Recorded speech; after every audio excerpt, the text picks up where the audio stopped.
제가 이번에 읽은 책은 오래가는 것들의 비밀이에요. 저자는 이랑주.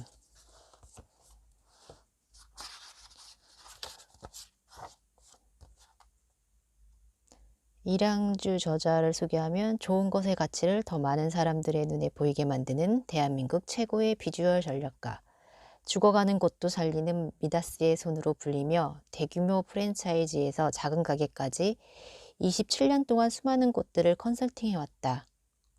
한국 최초의 비주얼 머천다이징 박사로 1993년부터 13년 동안 현대백화점, 롯데백화점, 이랜드 등에서 근무했다. 삼성생명, LG전자, 하이마트, 풀무원, 한솥도시락 등 유수의 기업들은 물론 전국의 수많은 지자체와 전통시장에서 그의 도움을 받아 운명을 바꾼 기적의 사례들이 가득하다. 디자인이 단순한 시각적 효과가 아니라 경영 전략의 핵심임을 알려주는 그의 독보적인 활동은 수많은 미디어를 통해 널리 알려지고 있다. 이렇게 있고요. 창업을 생각하시는 분들이거나 아니면 계속 하고 있으신 분들도 읽으시면 되게 괜찮아요. 좋은 것 같아요. 좋을 것 같아요.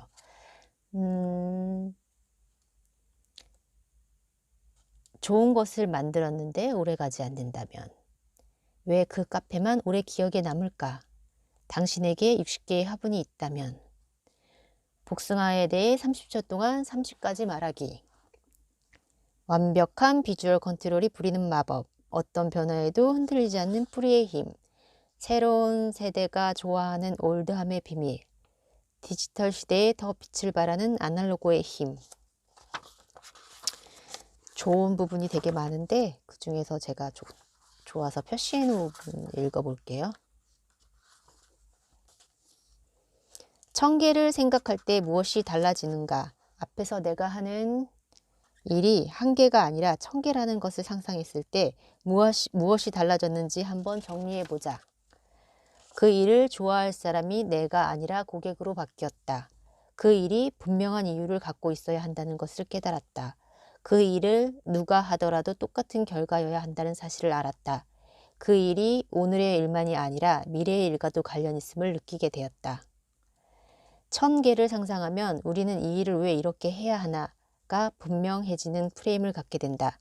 이 프레임이 잡히면 새로운 것을 시작할 때도 도움이 되지만 기존의 잘못된 방향을 바로잡을 때도 도움이 된다. 아직 자신의 브랜드에 잘못된 것이 없다면 다행이지만 많은 매장과 기업들이 잘못된 것을 알면서도 이제까지 만들어 온 것을 버리지 못해서 주저한다. 인테리어만 다시 하면 되지 않을까? 제품 이름을 한번 바꿔보면 어떨까? 이제까지 해놓은 것이 아까워서 이렇게 부분적으로만 수정하려고 하면 도리어 실패할 확률이 높다. 지금 멈추세요. 컨설팅을 의뢰해온 많은 분들에게 했던 말이다. 모든 것을 멈출 생각이 없다면 아무리 좋은 진열 방법과 비주얼 컨셉트를 제안해도 받아들일 가능성이 낮다. 그냥 멈추라고 하면 그 말을 받아들이는 사람이 별로 없다. 그럴 때 지금과 같은 것으로 1000개를 더 만드시겠습니까? 라고 물으면 그제야 멈춘다. 이 질문이 중요한 또 하나의 이유는 다른 사람들이 모방한다고 해도 흔들리지 않는 힘이 되기 때문이다. 모방이 너무나도 쉬운 시대에 힘들여 자기 것을 만들어도 금방 비슷한 것으로 추격해오는 일들이 생긴다. 특히 비주얼은 더욱 모방하기 쉽다. 그러나 정말 1000개를 만들 마음으로 시작한 일이라면 그 뿌리가 깊기 마련이다. 그렇다면 앞으로 나와 비슷한 것을 시도한다고 해도 사람들이 바로 그 차이를 알아챈다. 무엇보다 자신의 뿌리가 깊으면 시간이 지날수록 더 좋은 곳으로 진화할 수 있다. 다시 한번 읽을게요. 모방이 너무나도 쉬운 시대에 힘들여 자기 것을 만들어도 금방 비슷한 것을 추격해오는 이들이 생긴다. 특히 비주얼은 더욱 모방하기 쉽다. 그러나 정말 1000개를 만들 마음으로 시작한 일이라면 그 뿌리가 깊기 마련이다. 그렇다면 옆에서 나와 비슷한 것을 시도한다고 해도 사람들이 바로 그 차이를 알아챈다. 무엇보다 자신의 뿌리가 깊으면 시간이 지날수록 더 좋은 것으로 진화할 수 있다.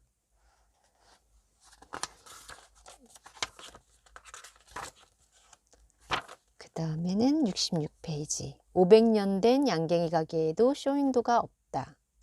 500년 된 양갱이 가게에는 쇼윈도가 없다. 내 꽃집을 어떤 풍으로 운영하겠다는 생각이 없으니 갖추지 않아야 할 것들도 갖추게 된 것이다. 어느 날 손님 한 분이 들어온다. 양철로 된 화분이 있나요? 이런 말을 들으면 장사하는 사람들은 착각한다. 우리 가게에는 프로방스풍 화분밖에 없는데 이런 걸 찾는 사람도 있네? 몇 개 갖다 둬야겠다. 이러면서 양철 화분을 들여놓는다. 그 손님은 100명 중에 한 명이 어느 날 우연히 온 것인데도 그 말을 듣고 갖다 놓는다. 이런 식으로 도자기풍이 유행하면 그런 화분을 몇 개 사오고 라탄 바구니가 유행하면 또 그 스타일의 바구니를 갖다 놓는 일이 반복되었을 것이다. 이리하여 60개의 화분이 쌓인 것이다. 여러 종류가 있다는 게 어떤 경쟁력이 있을까? 작은 매장은 물론 이 종류별로 다양하게 구비된 대형마트를 이길 수 없다. 작은 매장만 그런 게 아니다. 대형마트라도 각 브랜드마다 콘셉트가 다르다. 신세계 백화점과 롯데백화점의 차이가 있고 코스트코와 이마트의 차이가 있다. 이곳에 있는 제품이 이곳에는 없기도 하다. 이곳에 있는 제품이 저곳에는 없기도 하다. 같은 제품이라도 해도 진열하는 방식이 다르다. 하물며 10평짜리 매장이라면 어때야 할까? 자신이 만들고 싶은 나만의 꽃집 이미지를 머리에 그리고 거기에만 집중해야 한다. 우연히 들른 고객의 말에 흔들리지 않고 나를 일부러 찾아올 고객을 생각해야 한다. 100분의 1의 말에 흔들리면 자기만의 비주얼이 깨지고 사람들에게 어떤 인상도 줄 수 없게 된다. 내가 무엇을 하겠다는 생각이 없으면 무엇을 안 하겠다는 생각도 생기지 않는다. 일본 도쿄의 거리를 걷다가 이상한 풍경을 보았다. 어떤 매장 쇼윈도에 사람들이 얼굴을 바짝 들이대고 그 안을 들여다보고 있는 것이다. 보통 매장의 쇼윈도는 밖에서도 안이 훤히 보이도록 통유리를 설치하는데 이 매장은 달랐다. 여러 개의 흰 정사각형들이 벌집처럼 모여 있는 형태의 쇼윈도는 내부가 보이지 않았다. 가까이 다가가니 흰 정사각형들 안에 네모난 구멍이 뚫려 있었다. 매장 안을 보려면 그 작은 구멍에 눈을 대고 들여다보는 수밖에 없었다. 뚫려 있는 작은 구멍은 왠지 들여다보고 싶어진다. 완전히 다 보여주는 커다란 쇼윈도는 사람들이 그냥 지나치는데 오히려 잘 보이지 않게 디자인된 쇼윈도가 발길을 잡는 것을 본 것이다. 행동하기 쉽게 설계된 것이다. 그 가게는 양갱을 파는 곳이다. 쇼윈도를 꾸미고 있는 흰 정사각형은 바로 양갱을 만드는 틀이었다. 똑같은 양갱 틀을 쌓아서 독특하고 놀라운 장면을 연출했다. 자신의 제품이 탄생하는 고유한 소재로 고객의 시선을 사로잡는 비주얼을 만들었다. 이렇게 돼 있나 봐요. 구멍이 뚫려서 안을 들여다보게.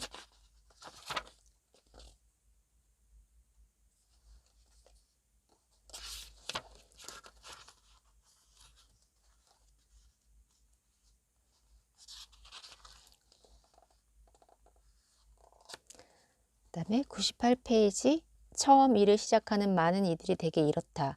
본인들은 자신들이 만드는 것을 얼마나 좋은지 너무 잘 알고 있다. 만드는 것이 얼마나 좋은지 너무 잘 알고 있다.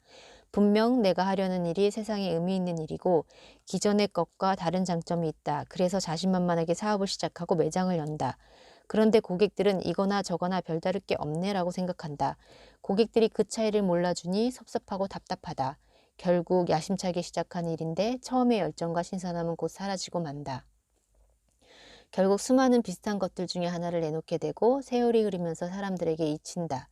이렇게 되면 오래가지 못한다. 어떻게 하면 나만의 좋은 점을 표현하고 설명할 수 있을까? 이 질문의 답을 찾아야 정말 새로운 것을 시작할 수 있고 오래 사랑받을 수 있다.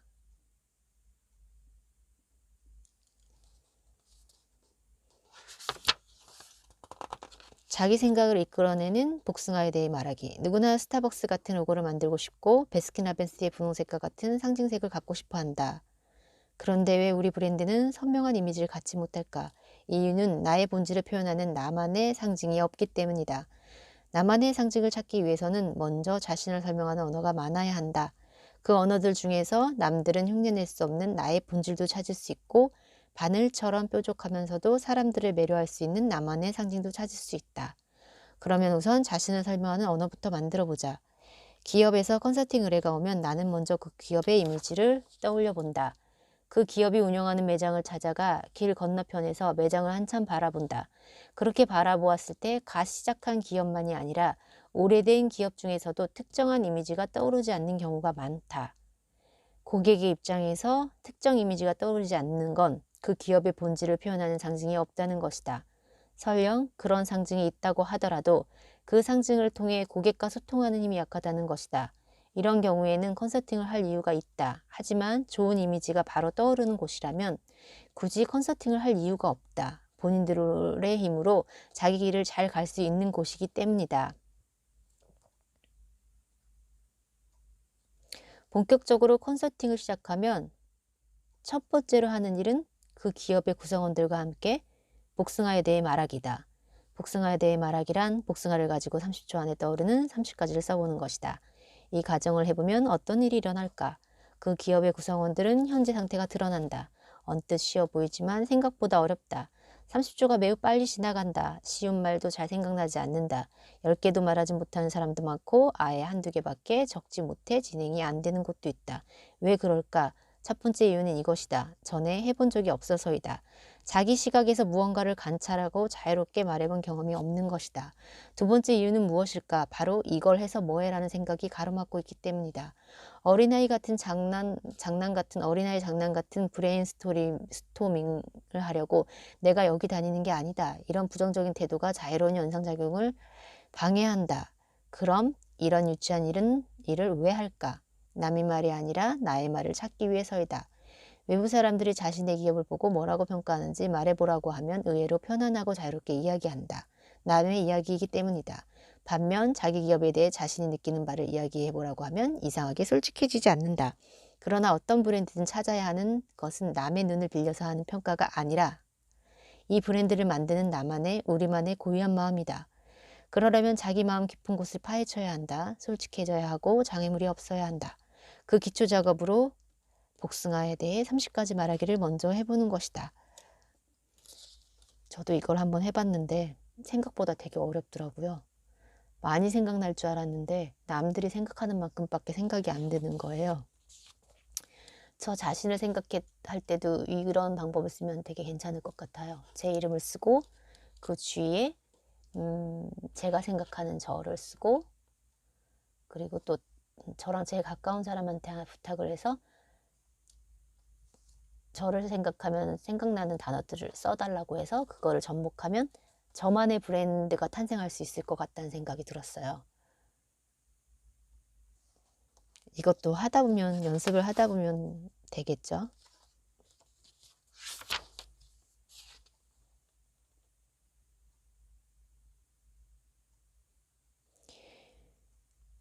(106페이지) 제가 길을 가다 너무 예쁜 가게가 있어서 들어갔습니다. 굉장히 특이하더군요. 차도 팔고 그릇도 팔고 옷도 팔고 신발도 팔고 향도 팔았습니다. 팔고 있는 물건에 공통점이 없는데 묘하게 끌리는 이유를 모르겠더라고요. 그래서 그곳 사장님에게 물어보았습니다. 여기는 무엇을 파는 가게인가요? 사장님은 이렇게 말했습니다. 여기는 여유를 편집해서 파는 곳입니다. 그러고 보니 그 매장에서 파는 옷 중에서 몸에 딱 붙는 스타일의 옷이 하나도 없었습니다. 모든 게 넉넉하고 부드러웠습니다. 그제야 왜 옷가게에서 차나 향을 파는지 이해가 되었습니다. 삶의 여유를 느끼는 데 필요한 물건이었습니다. 어떤 사람들이 무슨 이유로 이 가게에 오는지 너무 분명하게 느껴졌습니다. 이처럼 자신을 상징하는 것이 한 단어일 수도 있고 하나의 이미지일 수도 있고 형태이거나 색깔일 수도 있습니다. 그 가게의 사장님은 자신을 상징하는 하나의 문장을 갖고 있는 것이지요. 여유를 편집한다라는 말입니다. 이 부분도 너무 좋더라고요. 여기는 여유를 편집해서 파는 곳입니다. 이것저것 많이 갖다 팔면 되게 혼란스러워 보이고 지저분하고 컨셉도 없어 보이고 할 것 같은데 어떤 공통점을 느꼈다는 것. 이렇게 하고 싶은데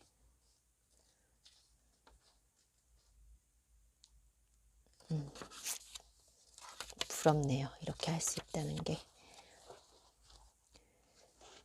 이렇게 보다 보니까 정말 예를 들어서 나온 것들도 그렇고 공부가 많이 돼요. 마지막 쪽에 제가 정말 좋은 말을 봤었는데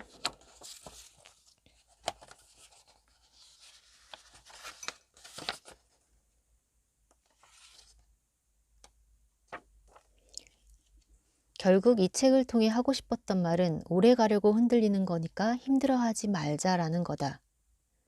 흔들리는 진통이 흔들리지 않는 전통을 낳는다는 말처럼 자기에 대한 믿음을 가지고 흔들리다 보면 언젠가 반드시 중심을 찾는 날이 온다. 그러니 빠르게 성공할 수 있는 작은 방법들을 기웃거리지 말고 자기만의 고유한 법칙을 찾을 수 있다고 믿어야 한다. 그러려면 무엇보다 내가 누구인지 잘 알아야 한다. 이 책이 말하는 7가지 법칙은 결국 나는 누구인가라는 질문에 대한 답을 찾는 7가지 과정이라고 할 수 있다. 사람들이 새로운 일을 시작할 때 빠지는 가장 큰 함정은 자기를 모르고 시작하는 것이다. 나는 아침에 일찍 일어나지 못하는데 일찍 일어나야만 성공할 수 있는 일을 하는 사람도 있고 1인 사업가에 맞는 사람이 있고 여러 사람과 협력하는 데 맞는 사람도 있다. 그런 것조차 모르고 시작하면 우왕좌왕한다. 너무 많이 알아서 문제인 경우도 있다. 아는 것이 많고 보이는 게 많은 사람은 스트레스에 취약하다. 의사결정을 할 때 그 결정으로 오는 위험을 감당하지 못해 스스로 먼저 무너진다.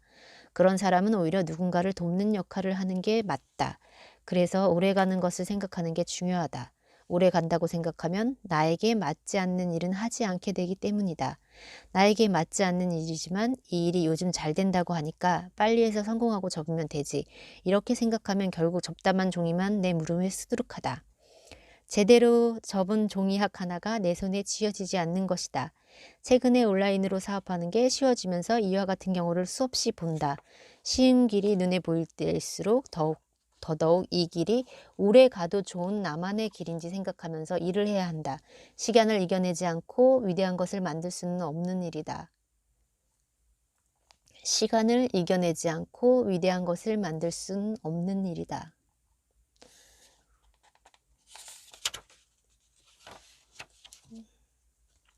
이렇게 오래가는 것들의 비밀이란 책에 대해서 이야기해 봤고요. 책엔 되게 많이 도움이 되고 많은 생각을 갖게 해준 책이었습니다. 감사합니다.